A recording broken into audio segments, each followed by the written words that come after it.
are you doing today, Zoli? I'm doing just great. How are you doing? I'm doing great. It's funny how, for some reason, I always start with the weather, and I apologize.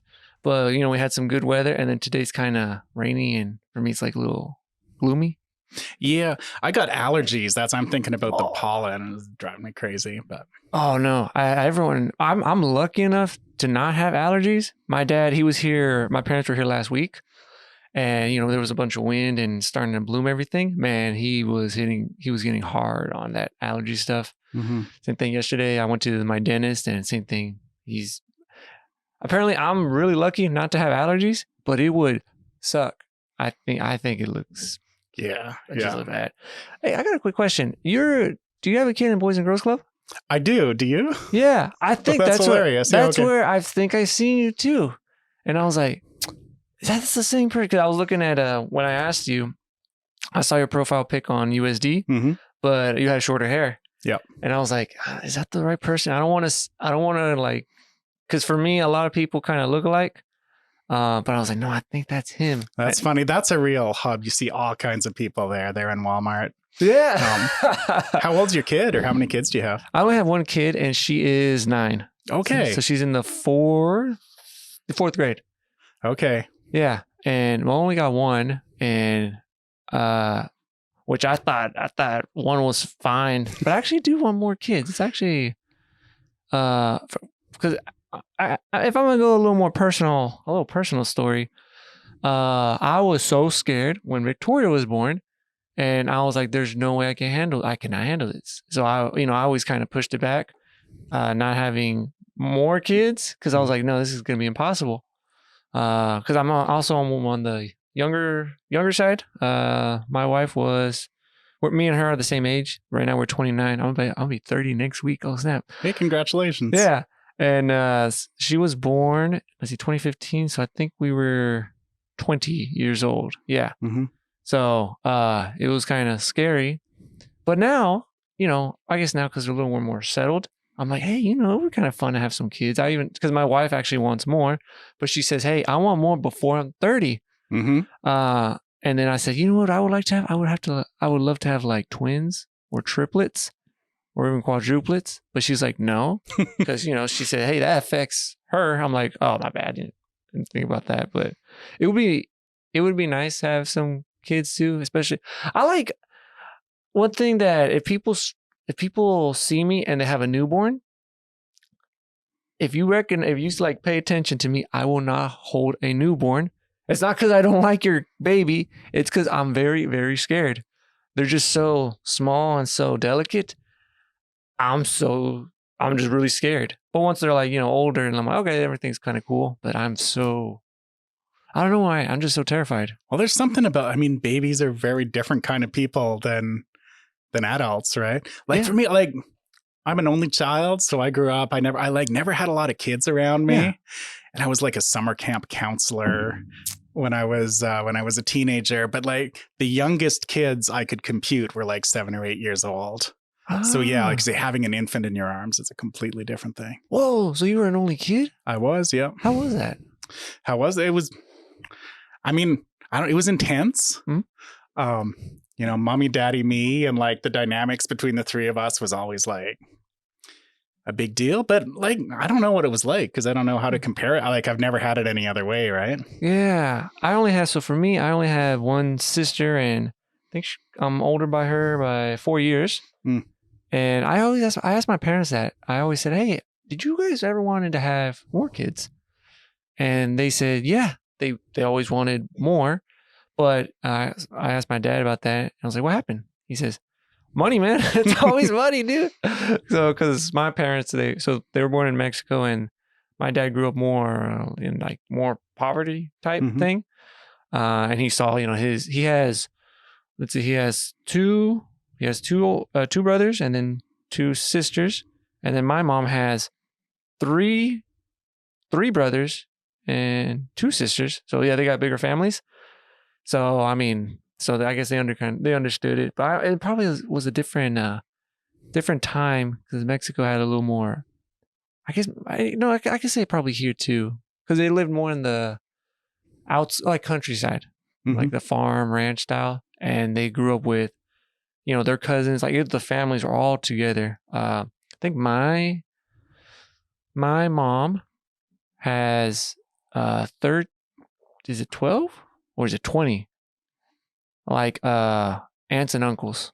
Oh, wow. Something like that. And then my dad has, I think he has like 10 or something like that. So big families, big. And then my uncle, he has 6, 7, 8. I think he has like 9 or 10 kids. They're all like grown up. And then my other uncle has a bunch. And then my cousins, one of them, I think she has like 4 or 5 girls, and she finally had a son. So I feel like I'm slacking behind. That's just me. But enough about me. But I always ask, what do you do, Zoli? I teach philosophy at USD. Nice. So I think I know what it is because I want to get your definition. What is philosophy? Yeah, I mean, I'll tell you what I tell my students, and there's like, you can follow up on this. It's not the whole story, but I think what defines philosophy is the kind of questions it answers. So like some questions you can go out and measure and observe things in the world, call them empirical questions. There's some questions where you just know, like you answer them by checking your gut or something, like your core moral commitments. But there's some questions that you encounter that you don't know how to answer them. You can't science them out. Maybe your religion or whatever, your like political background doesn't tell you what to think about them, and there's nothing left to do but to think it through. And so for me, like philosophical questions are the questions where you have to do careful but open-ended thinking to sort through them. And philosophy is like doing that and also studying the people who've really developed their skills for thinking about those kinds of questions. If you are enjoying this and want to be a guest or sponsor, email me at vermillionunplugged@gmail.com. Well, are there some questions I'll ask you, what are some like some questions that you're always kind of thinking about? Some stuff that intrigues you a lot. Oh boy. That's a hard, I mean, was that a philosophical question? Yeah. No, sorry. Yeah, That's right. I mean, so one of the like twists you can do is like, what is philosophy is a philosophical question. So there's a whole, like people have written books about that. I don't know. I find it hard to drill down on like one question like what do I think about? I mean, one thing I'm always thinking about is the relationship, like the relationship between a person's personality, and their surroundings. You know, like the way, like what we were just talking about. Who I am has got to have something to do with the fact that I was like an only child, born, like my parents had me kind of late. Yeah. I think my mom maybe had some fertility problems early on, and then I came along like when they were in their 30s. And that shaped the dynamics. And so, yeah, so like, I mean, these days I'm thinking a lot about connections between people and how families work and how like the structure of families is related to like the broader country or the economy surrounding it. But what got me like excited about those kinds of questions has got to be stuff that I've been thinking about or like feeling since I was a kid. Nice. One thing that I'm gonna say it's been like a year or a year and a half, and it's mostly with religion. And we won't talk about too much. I mean, I'm down to talk about anything, but it's not like on my part. It's not the religion saying, "Oh, we know which one's right." No, not that one. But one of them is like, oh, I got it. I've asked this to some friends of mine, and same thing. I listen. I read a lot of this stuff. Like, when they talk about morality, do you need, for example, I'll just say like, do you need a religion or a God to be moral? I always wondered that because on my side, so I go to church and this and that. I go to Hillside and I'm actually paying attention. And I tell them this too. I say, I'm not a Christian. I don't think I'm there yet. I find it fascinating. I just find the stuff fascinating. But I always wondered because I remember I don't know if I saw a video of an interview. Someone said that if they, I think, I don't know if they were Christian. They're religious, and they said that if they said they knew that God didn't exist, what would they, what would stop them from doing bad things? So that's why they're not doing bad things. And I always wondered that. I'm like, well, is that good or is that bad? Because for me, like right now, I don't technically believe in a God. I'm gonna say, like, if I'm being, if it's a yes or no, I'm gonna say no. Mm-hmm. But I feel like, I still have those morals. But is that because it's society based or this and that? Because society could change. It's one of those things, like a lot of things that me and my wife talk about was like, what's good, what's bad, because what I think is good may not be good for someone else or bad. Just, I don't know. Maybe I went on a tangent right there. Kind of feel me a little bit? No, yeah, no, you're making perfect sense. I mean, I think if you look at the history of the world, like you can definitely find lots of non-believers who are morally good people. You can also find some real like scum who are both religious people who are scum and non-religious people who are scum. Like, but I just think like, if you look at the face of someone who's in pain and suffering, just about everybody's going to feel something. Mm-hmm. And then like, that's a moral feeling right there. And then maybe you turn to your tradition to think about that. But for me anyway, like, religious traditions are really deep. They can really help you think about things, but you don't need them to hold up morality for sure. Like the badness, of people being stomped on or people suffering. Yeah. That badness is one of the most solid things there are. And it's like hard to look at. It's so real and so intense. It's hard to even like look at it head on. Mm-hmm. And I don't think you need religion to make cruelty bad. Yeah. Another thing that I think this has happened to a lot of people. Like if someone is, I'll give an example, just a bad, someone that's rotten, someone that steals, someone this, mm-hmm. that. And then maybe for someone else, they're like, man, why is this person like that? Why, mm-hmm. Mm-hmm. like, why are they like that? Like you gotta, because maybe just people are like that. What's a good, have you seen that movie Joker? I haven't. I know about it, but no, I haven't seen that. Oh man, so I don't know if it's a spoiler because it came out. No, you go ahead. So I don't know about your listeners, but for me, I don't mind. So if people know, like everyone knows Batman, and everyone knows like his villain, the Joker. Batman. He's the good guy trying to make good and this and that justice. The Joker is a villain. He's horrible. And I think one of the things was like, why is he bad? What makes him bad? So in the movie Joker, it gives him an origin story. Mm-hmm. And, he's this guy that, they kind of pick on him, and he's kind of, I think he has it's mostly about like mental illness with this mm-hmm. guy. And then, things, it's not going right for him at all. And then I think he's on a train or on a subway, and there's these three college kids, I think, like these, because also the Joker, he's also, his name in the movie, his name is Arthur. Mm-hmm. He's, kind of poorish and this and that. And then you got these three rich, snobby kids messing with them. And one of his friends gave him a gun to defend himself, because he's getting picked on. And, they're picking on him. And then, he kind of just goes at it. He kind of gets pissed off. And then he shoots them. He goes, bah, he kills one of them. And you're like, okay, that's kind of self-defense. But then he shoots the other one. And then the other one's running. And he's running after him. And, trying to kill him. And he kind of, boom, he shoots him down and bah, bah, bah, bah. And then, people are like, oh, snap. And then that's when, after the movie, there's other stuff, but there was like this argument on the internet saying, hey, what he did was right. And other people are like, no, it's wrong. And this and that, this and that. And you're like, oh, snap. You got these different perspectives because first of all, someone's picking on him, but then they're like, hey, but he kind of went after, and then that's when he kind of goes a little, I don't know, insane, but he's like, hey, you know what? Let's have all this chaos and other stuff. I probably made it too simple, but that's the gist I kind of got with it. Yeah. And so what do you say? How do you connect that back to your question about religion from a second ago? I think I was mostly talking about maybe it was like the morality, good and bad, because for us, I'll say for me, I think like how you're saying too, I think, if people,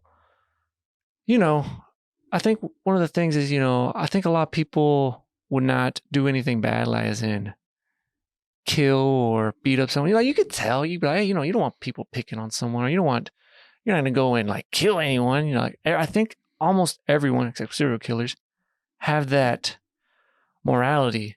But where is that coming from? Is it just in our nature, or is it coming from like a outside supernatural source, or maybe it's something we might not know, or is it societal? Yeah.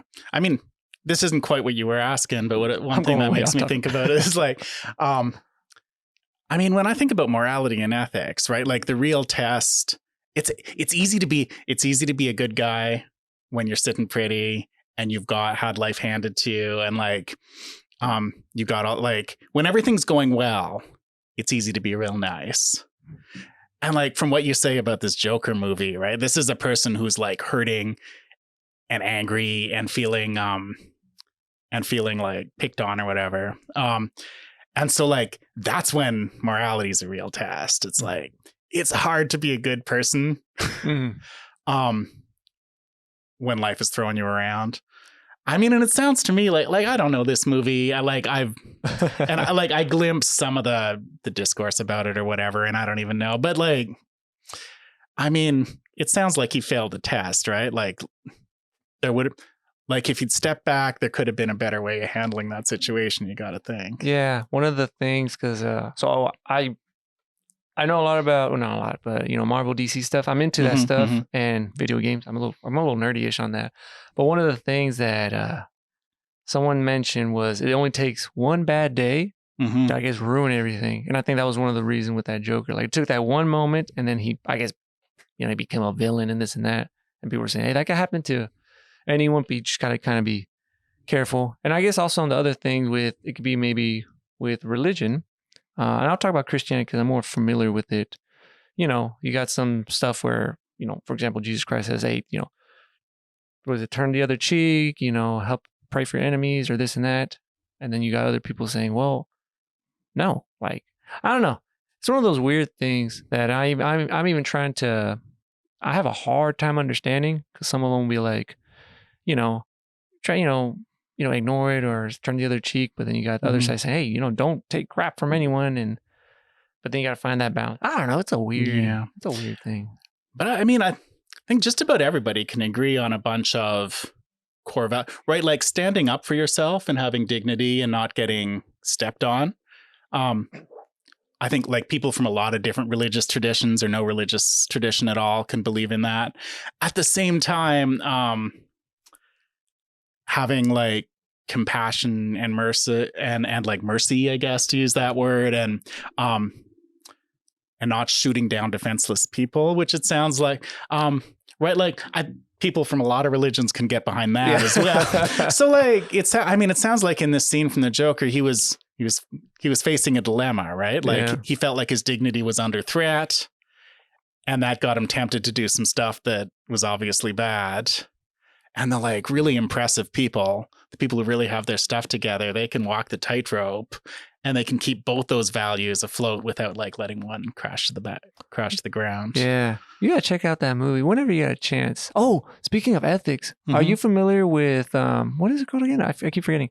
Like, veganism and animal ethics. Oh, sure. Yeah. So funny thing, and I'll just say it. I think I mentioned it a few times. So, in my college years, I'm going to say starting from 2014 to probably 2021. Is that like 7 years or something?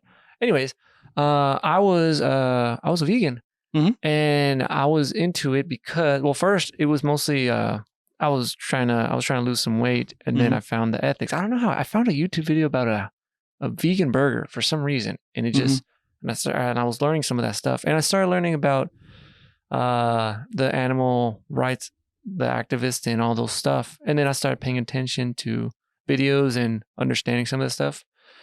And I was like, it's kind of, it's intriguing because, well, on my view, I was like, well, yeah, I don't think you should. I don't know if things has changed, but, like, for example, we have pets, we have a connection, we have this and that. And when I was doing that, when I was at that stage, and well, not that stage, but I started understanding why people were kind of going at it. Like, for example, like the animal farming, this and that, or how they do it. And then I was like, is there a reason why, like right now I'm gonna talk about, because a first world country like the US, when I was thinking, I was like, do we have to, for example, hunt? People like here in the Midwest, people like hunting. Mhm. And back then I was like, I guess you don't have to do it, right? You don't need to, like, you don't have to do it. And then I seen like some of those debates saying, oh no, well, it's because we have, it's for food. And some people are like, you don't have to do food. And some people are like, no, we treat these animals good. And people, oh no, you guys are abusing them. It goes back and forth, back and forth. And I always wondered that. I was like, are we the same? Because I talked to my wife about that, about animals. So she says, she's mostly like, humans are superior, we have that dominance. And I'm more of like, I think I don't want to say like we're equal. Of course, like if I'm a pick, for example, my family versus some random, I don't know, like deer, of course I'm gonna pick my family. Mhm. But I also have that respect for the animals. Like, hey, you know what? First of all, I'm not gonna go near a bear for some reason. I don't know why people take pictures trying to get selfies. I think we should also kind of like respect. Like, I don't know. You kind of feel me on what I'm trying to think. Yeah, I definitely do. Yeah, I mean, I care a lot about animals. I've been a vegetarian off and on. Yeah. And like these days I'm off, but I feel like I'm probably like, well, so if I look at a cow in the eyes, Mhm. the thought of it dying so I can eat its body makes me feel pretty weird. And like, for sure, I know there's videos online of like slaughterhouses. Oh yeah. And I do not want to watch them. Oh man, I've seen those. Those are brutal. Yeah. But yeah, I mean, animals are pretty different from us, but they suffer same as we do. They do. Have you ever wondered, like, I don't know if this one's like a more biological question, but I always wondered it, like, because I say, humans, we're animals, we're apes, this and that. Mhm. We got what millions of years of evolution, billions of years on the earth. But have you ever wondered, are we like now, like, look, okay, we're going to space, we're going underwater, we're doing this. We're like the only species kind of doing this stuff. But have you ever wondered, why are we like, even though I say we're still the same, but I feel like also we're kind of so different. Have you ever wondered that? Yeah, I mean, no doubt. No doubt we're different than any other animal. I mean, that's cool. Yeah. I mean, that's just obviously true. And I mean, we've got language, the way we pass on. I mean, like the fact that like we can write down books and then people centuries later can read about what we're thinking, like the way we think about our own history and the way we think about future generations. Like I don't think animals can do any of that. But still, I don't know how that changes the question of like whether we should eat them or not. Yeah. I mean, the other thing, like something else I've been thinking about these days, I don't know what to do with this thought really. But like animals are members of our communities, not just pets, but like all those millions of years of evolution you're talking about has been like alongside, like dogs evolved right with us. And like we're evolved to be pet owners, I guess, or like we're evolved to be these like creatures who are nice to wolves, and like dogs are evolved to be these creatures who are nice to us. And like the history of human beings and horses. Ooh. Like our history would not be anything like what it is if the monkeys didn't jump on the like didn't show, and you can see that there's good videos of that too. Yeah. Like we're not the only primates who jump on the backs of hoofed animals and prance around. But we did that, and we did it seriously, and like successful. Us and our horse. Yeah. But like, and the groups of humans who jumped on horses, I mean, could like dominate and do violence to the groups that didn't, right? It's like that feeds right into into military history and agricultural history. So like us and other animals all through, I'm crossing my fingers on the podcast, but we're like this. Yeah. Cause also like you gave good examples like with the dogs. Cause we got, dogs amazing. And, man's best friend, the horses, and also, what's the other animal? Even like birds or pigeons or falcons. Like, and Oh, sure. Yeah. yeah, they also have that stuff. I'm like, oh, snap. It's just, we could bond with an animal. I don't know. I don't know. Maybe it's just me, but I find that's like so cool. And like hunting is this cooperative activity between humans and dogs, and a lot of times and places, right? Like my dog, I mean, my dog is crazy, but one of the things he is obsessed with birds because he was bred to flush birds out of bushes in the Irish countryside or something, so that the hunters could shoot him down. Oh yeah. And then there's also, I read this, I don't know if it's one of those islands in the Pacific or something, or Atlantic, wherever, but like they, man, I don't know where it is. It's not Indonesia, but they kind of have this same thing, this kind of bond with dolphins. So they fish together. So they'll have like a net and the dolphins kind of circle and they kind of capture the fish. And then those people also, oh, wow, hand them out the fish because they all helped. I'm like, oh snap. So stuff like that. Have you seen that? Are you familiar with the movie Planet of the Apes? I am familiar with that. I even saw that I've seen, although so long ago, I barely remember. I've seen both like the super old timey like 1970s one I watched with my parents, and the remake was pretty cool too, as I recall. I like that people have not seen the original from the 60s or 70s. That one's it's still good. I think it's really good. But the remake with Caesar, have you seen that one? Yeah, that one. Man, that one is and they also came out with three new trilogy movie, and they came out with the fourth one. Yeah, I only saw the first one. I haven't seen any of the sequels. But. You guys, you're killing me. But the first one is good. You got to watch it's just so, like, the way Caesar, it's just, you have to watch it. It's just so, you get this emotion with the CGI ape, and then how it's, okay. Anyways, man, I'm geeking out on that already, because it was gonna, I don't want to spoil it though for you. It's, but the first one you've seen, right? Rise of the Planet of the Apes? Yes. Okay. Now, you can go ahead and spoil it for me. I don't know.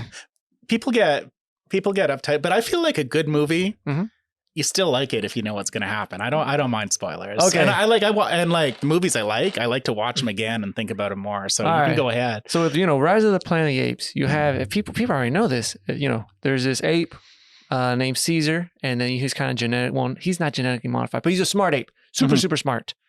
And then, his owner is a scientist trying to find a cure for, I think it's Alzheimer's and stuff like that. It's a great movie. And you see this ape just so, he's smart, just like a human. And he's getting, I think they sent him to this, not a zoo, this type of facility where it's kind of like a dog pound, but for apes. Sure. And, they kind of escape, they all become kind of smart, and they want their own stuff. And then everything's fine. And then there's like this battle and they escape. The second movie, because of this virus that made them smart, it's actually a virus that was killing humans. So the second movie is like a few years later. Now human society kind of collapsed.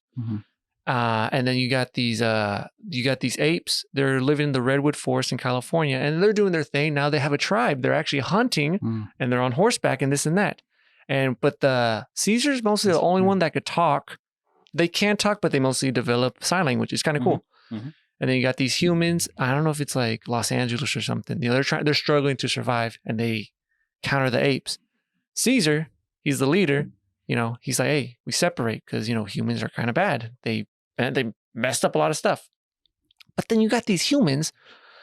They're terrified of the apes. So there's this battle going on. Apes are together, and then one ape kind of betrays, and they're like, hey, we need to get the guns. Stuff like that.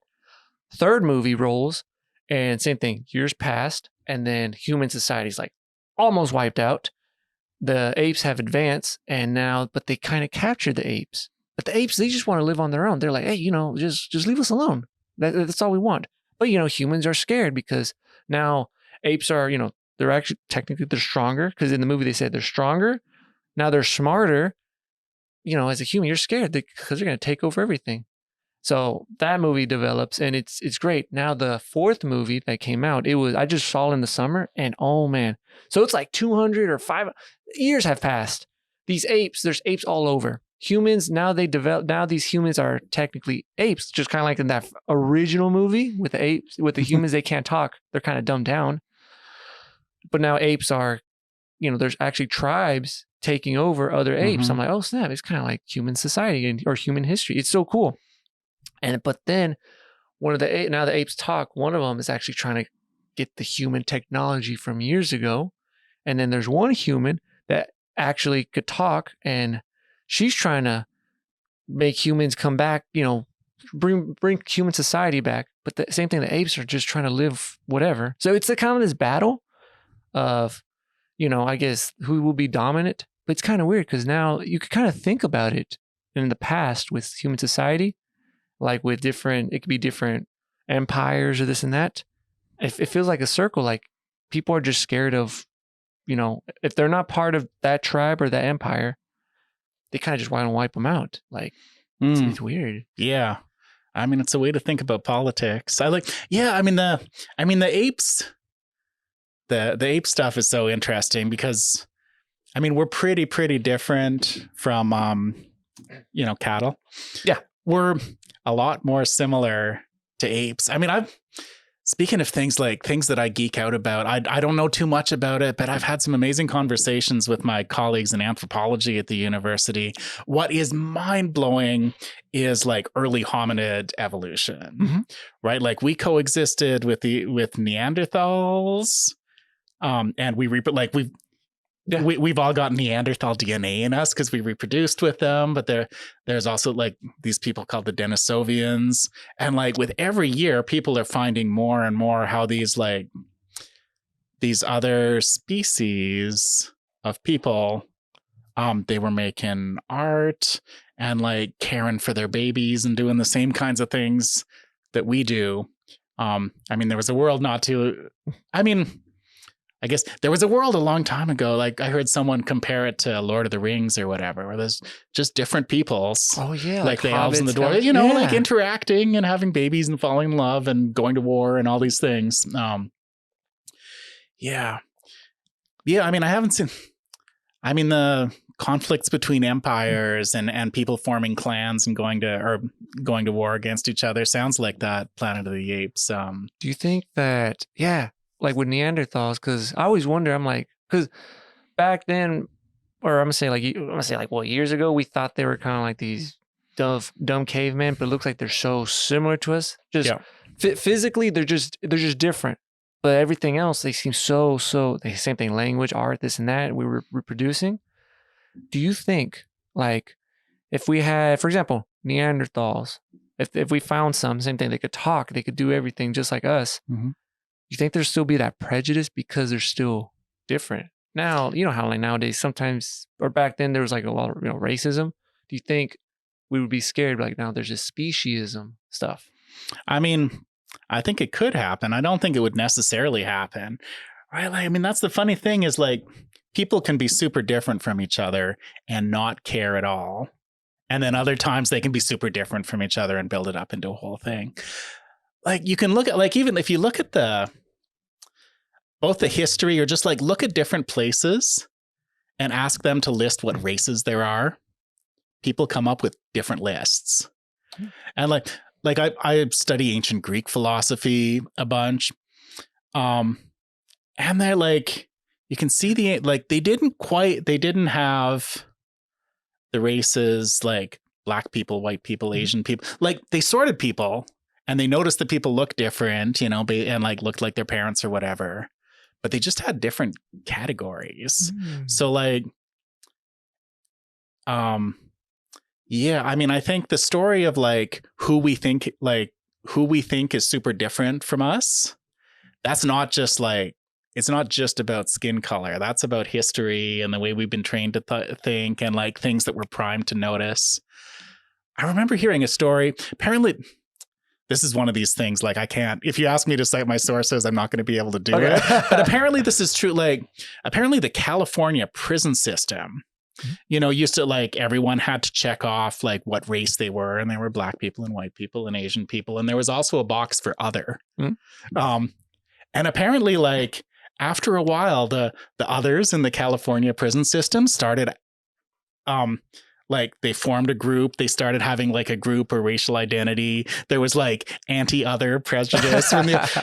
And so like, I think we're pretty, the way we do like doing the race thing, people can be pretty flexible and do that in like different ways. So like, I'm sure anyway. So yeah, to your question, I'm sure it could happen that like Homo sapiens and Neanderthals would have all these prejudices and be super mean to each other. I don't think it would have to. A good example that it could happen. I think so for me, and I've talked about it and I try to ignore it because I talk about it too much, like the alien stuff. It's because that movie, are you familiar with Avatar? Yeah. The Blue Aliens? Yeah. Because I always wondered about that. I was like, if we had, if any alien, if an alien came down and they had, they could talk and this and that, would be either prejudiced, would be scared, or would they like same thing? Would they enslave us or this and that? But I think who was it? I think it was Stephen Hawking. I don't know if he said it, but he was saying that hopefully there's no aliens. Hopefully there's no aliens and they could come over here because what they'll probably do is kind of similar with, I think they say Christopher Columbus with the slave trade. If they're so advanced, they probably be like, oh, look at these people. What can we use them for? Something like that.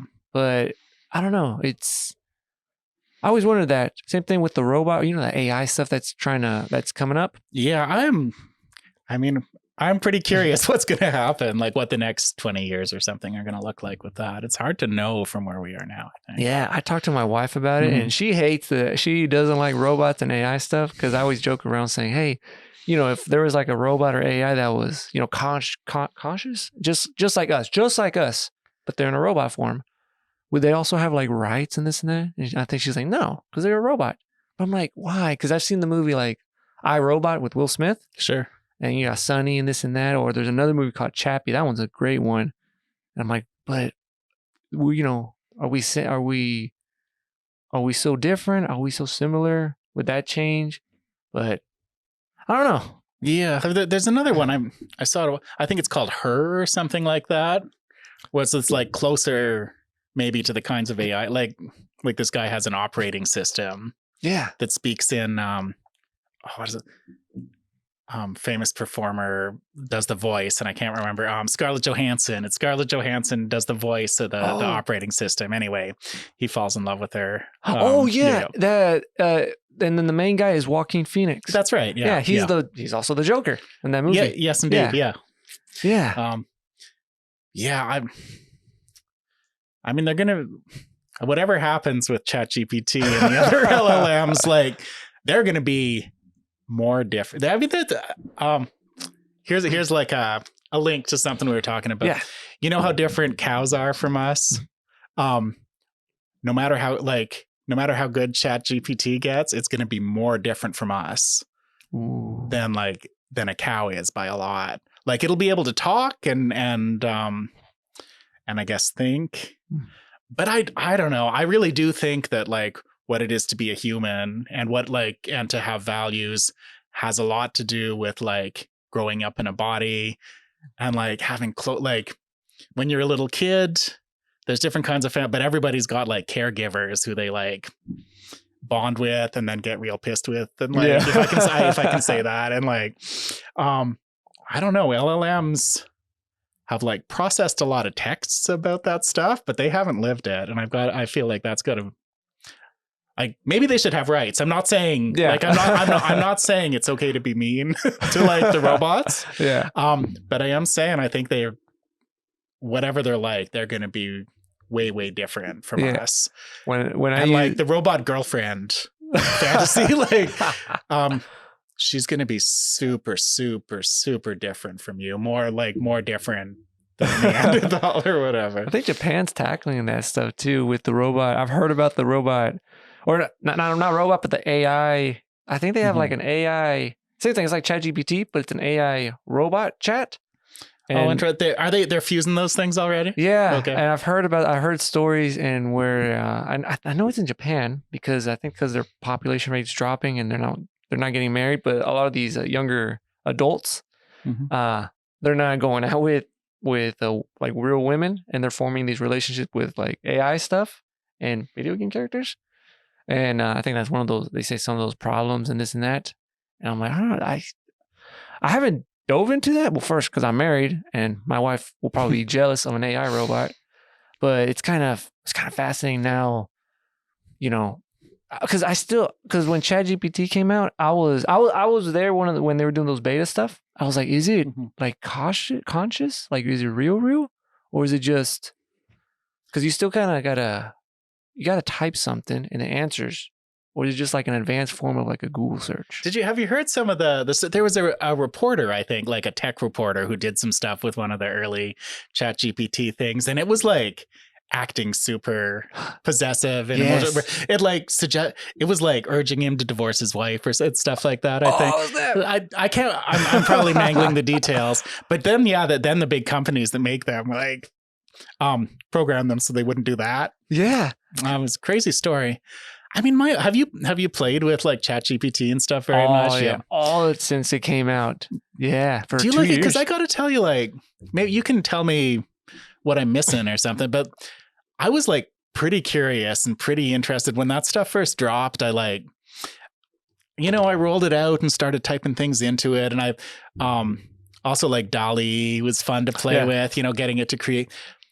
But I got bored pretty quick, and I feel like, based on my like really limited experience, I would rather have a conversation with a person any day of the week. Like, it's pretty boring and bland. And like, I can always it never surprises me.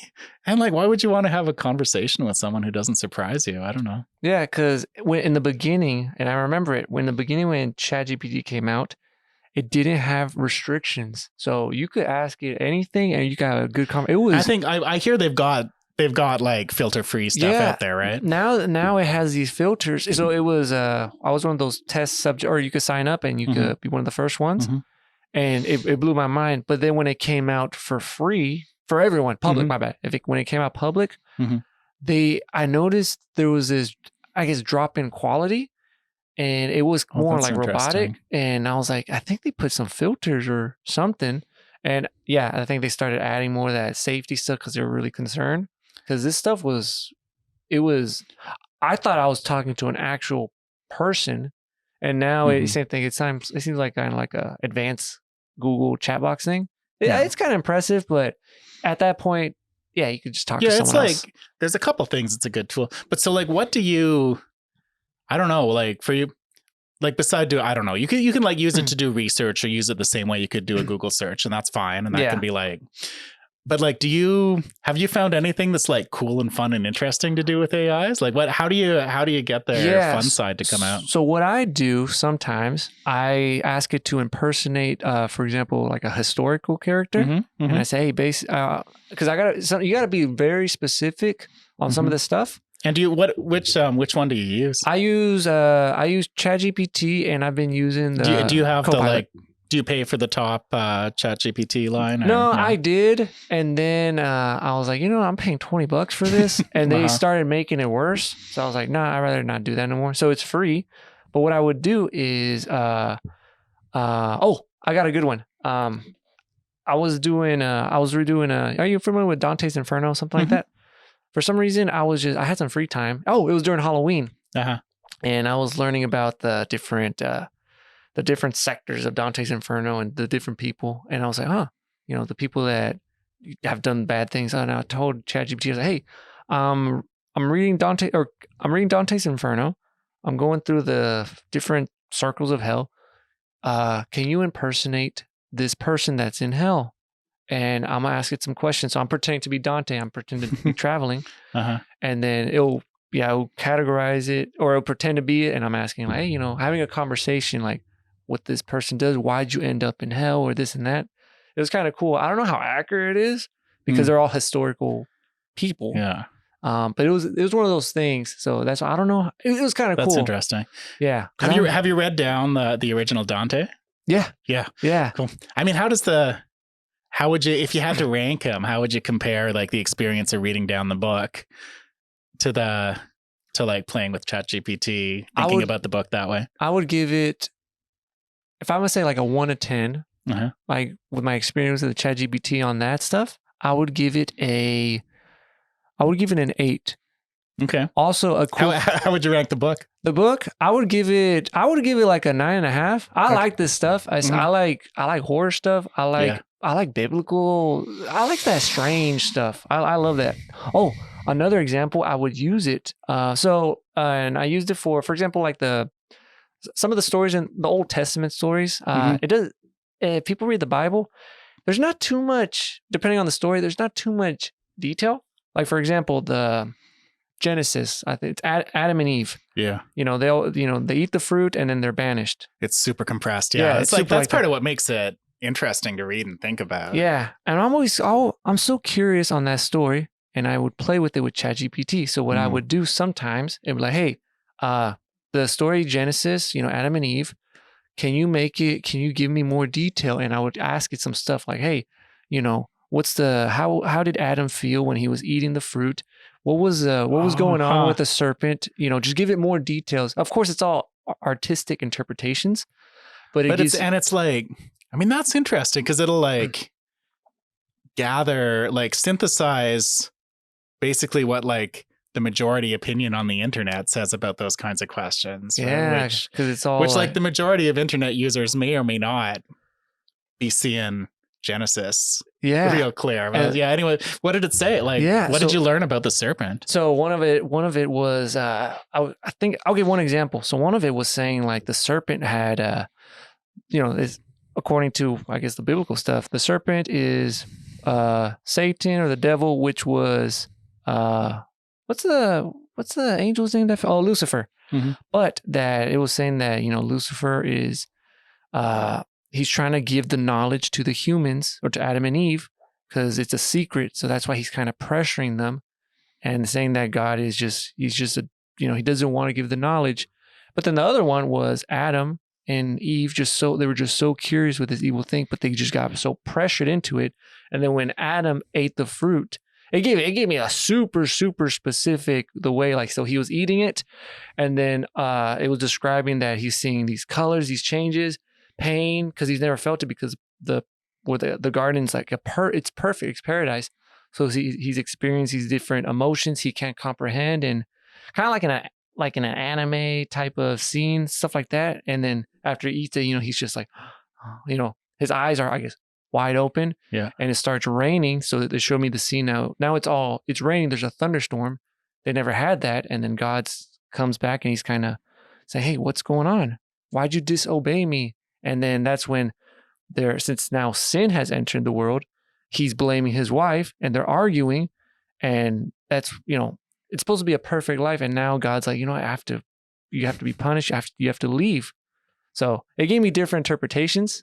Of course, the Bible only gives like, it's not that specific, but it's kind of cool how whatever information you want to ask, like ChatGPT, it will try to do its best to interpret it, and then you can make some subtle changes. That's cool. Did you ever bring that reading to like the people at your church who've been studying that book for a long time? I talked to him. His name's Zach. He's great. I told him a little bit about that stuff, and that's when I get to those like theories on it. Like, hey, could it have happened? Also, when I mess with them, like, hey, what are the like possibilities, like a realistic situation and stuff like that. I think it's really cool. I think it depends who I talk to, because I know, for example, like on the Bible, I have some people that'll say that it's mostly poetic. And I have some people say that no, some of these stories are real, and some will say they're 100% real. So different. It's kind of cool too with for example, Christianity. Even if you're in a specific denomination, you have so many people that believe in this denomination, but they also have different interpretations. Exactly. So it's so fascinating. Even I don't know. I try to wrap my head around all this stuff, but I love different interpretations of different things. Especially maybe that's why I'm into movies. But yeah, I'm 100% with you on that. It's so interesting. Yeah, I like that stuff, and especially like history.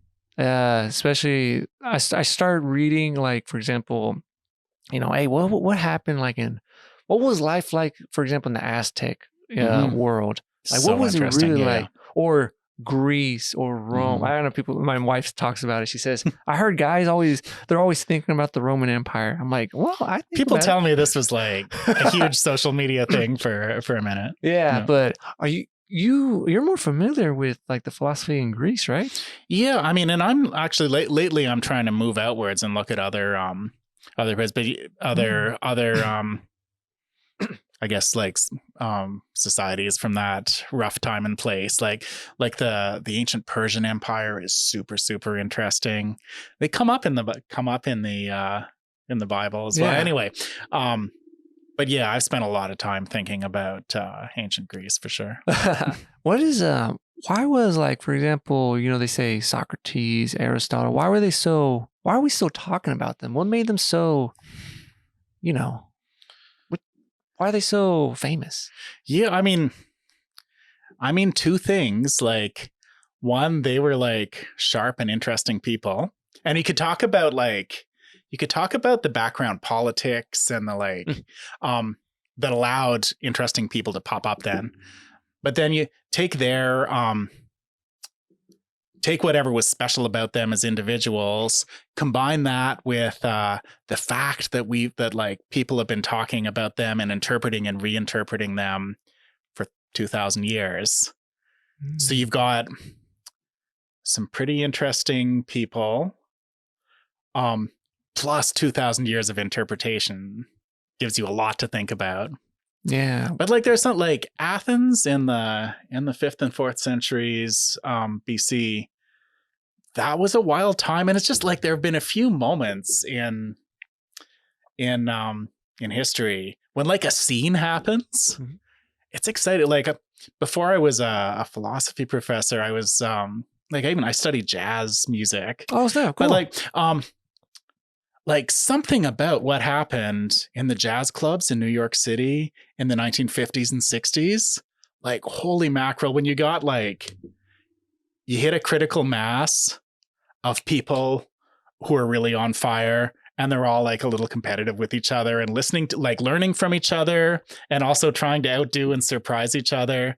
Every now and then when a scene like that breaks out, right? Like again, like what happened in Harlem in like mid 20th century. And there's been a few other, I guess the Renaissance was like, you got these scenes, and like Athens was like that. You got a bunch of people doing really cool stuff because they were right next door to someone else doing cool stuff, and they were like checking each other out and competing with each other and stuff. Oh, okay. I mean, and the other thing is these were an incredibly rich and comfortable set of people, right? Like Socrates could spend all day, every day having these incredible conversations with people. Because Athens, where he lived, all of the manual labor was being done by slaves. So the rich people had this like incredible leisure and opportunity to sit back and think interesting thoughts, and like treasure and ideas were flooding in. Like Athens had this extreme imperial power, right? Like they were sending out ships and doing like the gangster thing. They'd go all around the Aegean and the Mediterranean and say like, we'll protect you with our incredible navy. Yeah. But you got to give us some tribute. And so like treasure and enslaved people were just flooding into Athens. And like, so the ideas from all these different cultures around were rushing in. People were well fed and comfortable, and so they could get to their art and their thinking. What caused the fall of it? I mean, a bigger, nastier empire. Okay. Yeah, of course, there's always something bigger. Yeah. Yeah. I mean, Alexander the Great rode through and took it over, and that was the end of like Athens as a little hub. Soon after that was the Roman Empire. But like. So like philosophy continued, but the little schools where people would come from all over to like study with Plato, that was kind of over. Is Greece the one with their gods? Is that the like Zeus? Yeah. Okay, that's the one. Them. Yeah. Okay. Do you think that because I'm more interested in like the demigods? you know, how they're like half human, half this and that. Uh-huh. Do you think It's there's so any, interesting. Yeah. you think there's any truth to some of that? Or are they just mostly like stories? Like, I Like- mean, I get we gotta like maybe we should like circle around and ask the question, because I think if you ask it like that, like I don't think Zeus is real, and I Yeah. definitely don't think like Zeus was a god who had sex with a mortal and they had and like had some demigod. Like, Yeah. No, I don't think that's Part of inspiration, maybe. But yeah, I mean, there's a lot more you could say. I mean, about their stories and their polytheistic religion and the way that like interacted with real life. But I'm not sure. I don't know. I mean, maybe I should. That's my opinion. Like Zeus wasn't real, but like, do you think he sort of was, or what? Like, how would you explain how you think there might be something true about that? I don't think like, you know, I think they're just like stories, but I think that there's some inspiration to it. Like, for example, you know, there has to be some inspiration. I don't know about, maybe there was like a person, for example, when they talk about like demigod, I don't know, what's his name? Not Hercules. Is it Hercules or something like that? You know, someone that's very strong and this and that. Maybe there was someone very strong and he did battle like I think a lion or something. You know, there has to be some type of maybe truth, or maybe someone just, you know, has a great imagination, did this. Oh yeah. Okay. So now what I see what you, I mean, I definitely think it's true that those stories were told told around the fire by generation after generation, and like people would tell and retell the story and like build it into a kind of song and a poem.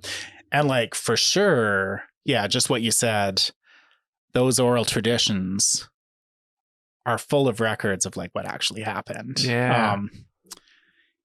And like if there's a story about like you say, like Heracles going out and killing a monster, is that the story of one people going out and conquering an enemy people? Or like maybe they traveled somewhere where they saw an animal that wasn't like indigenous to their microclimate, but lived somewhere else. Like there's, you can speculate about all that kind of stuff. Yeah. What I like about, you know, with some cultures, especially, I'll give a good example, like with, I don't know which branch of Native Americans, but when they talk about, I've heard some of those stories, you know, they're like the skinwalkers or turning into animals or, you know, stuff like that. Like I'm like, oh snap, how did that originate? Like, did someone actually turn into an animal? Was it just someone made it up, or was it something they kind of saw? But it's probably the same with like when people hear like ghost stories or monsters or like something creepy. One example something that's common, I don't know if it's a whole thing in Mexico or where my family's from. I mentioned it before. So they talk about the area where my family, even my wife's from. They say that at night, if you, more in the countryside, if you see a fire, like just a flame, just a flame, that if you go to it and, you know, dig it up, you'll find money. And then my father-in-law over the summer, I asked him about that. Have you heard that? He was like, yeah. He said it comes to someone that's in need of money, that actually needs it. And then my dad, he told me the story. He said that when he was younger, him and his cousin, or actually his uncle, technically, they're the same age, that they were outside, they said in the farm area, and this was before they had electricity, still in that area. And he said that him and his uncle, they saw the flame, and they saw it directly over there. So there's a dirt road, and then they got corn, and then the house is over there. So I was like, really? He's like, yeah. So they were like, hey, that's where the money is. And then they're kind of getting a little closer, and they noticed the flame getting bigger and bigger. Oh, snap. But they noticed the flame started getting closer and closer. So they started freaking out because over there, they're a little more superstitious. So they're like, hey, what's going on? But the flame started getting bigger and bigger, and it was orange, and they started kind of freaking out. And then what comes by is his grandpa smoking a cigarette in the middle of the night on his bike. Wow. And they're all freaking out. They're like, why? First of all, they're like, hey, you know, abuelo, what are you doing? And he says, well, I'm taking a bike ride. But they're like, it's like night. What do you do? Because they were all scared. But that's what I was wondering. Like one of those, how did those stories kind of originate? Oh yeah. I mean, one that like, so if you like Dante's Inferno, you might, if you like that kind of, I mean, you might want to read Homer's Iliad and Odyssey if you haven't already. And like I was thinking about those because so like the gods are all over those books. And this is like before they were written down. These were like songs sung around the campfire. There's this like long oral tradition that's built into them. But something that's amazing about it is those stories are told so that the gods, there's like, you've always got this supernatural, like godlike version of the story existing right alongside a version that's like totally human and totally comprehensible. So like in the Odyssey, when the goddess Athena comes down, like she has her opinions and she wants to make sure the humans do what they're going to, but she comes down and she doesn't come down like, as a goddess. She takes the form of a person, right? So there's always, she'll like, so there's always this version of the story where like from the perspective of the humans, there was a big crowd and everyone was going crazy and someone spoke up and made this suggestion that like that got in everyone's head and turned the tide of the battle.